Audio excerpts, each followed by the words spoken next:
And Criswell. She's facing questions from House lawmakers like New York's Mark Molinaro. Today, Criswell testifying before a House Transportation and Infrastructure subcommittee earlier this morning, and then was grilled in front of a House Oversight Committee in another session. It's back in session actually right now. And after recess, and Florida Congressman Greg Steube, after this interview, you're running back to ask her more questions that you want to get the answers to. Sir, you introduced the FEMA for America First Act to remove FEMA's eligibility of parolee non-citizens, asylees, and refugees. This is crazy that they're just blatantly denying Trump supporters aid.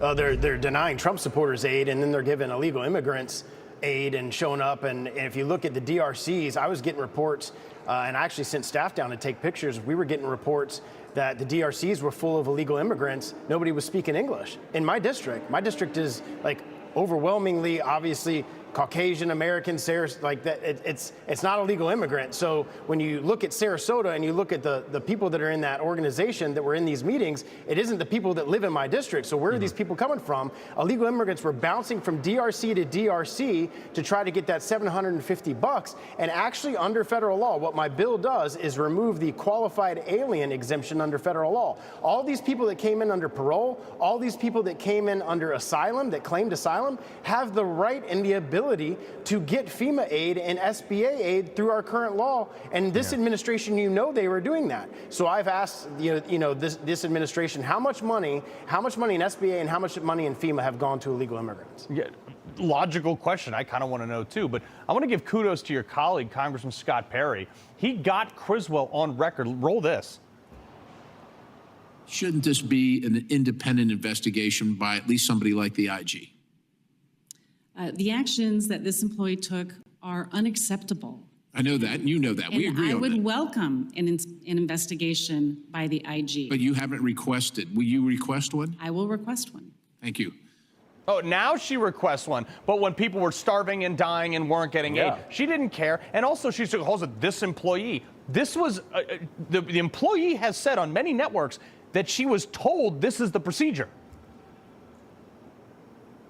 Yeah, and text messages, correspondence, and in meetings, there's multiple FEMA people coming out now. I just read a report where another FEMA worker who had worked for FEMA for 5 years said that in oral meetings, they were told to avoid Trump houses. So this is a culture that has been going on there. We saw the weaponization of the federal government under the Biden administration from the DOJ and the FBI, and it got all the way down to FEMA where they were avoiding Trump supporters. And in a district like mine is overwhelmingly conservative. I got elected by 64% of the vote. It's an overwhelmingly conservative district. I mean, they just probably avoided multiple cities and areas within my district because they were supportive of President Trump. That's completely absurd and outrageous. People in my district that are even Democrats and independents are outraged that is going on. Right, but they fired this woman now, and now she's out of a job, but she's like, hey guys, I was just doing what I was told, albeit wrong. She should have been fired, but there's a lot of other people too. How are we going to make sure this just doesn't vanish into the ether and people are actually fired at a high level?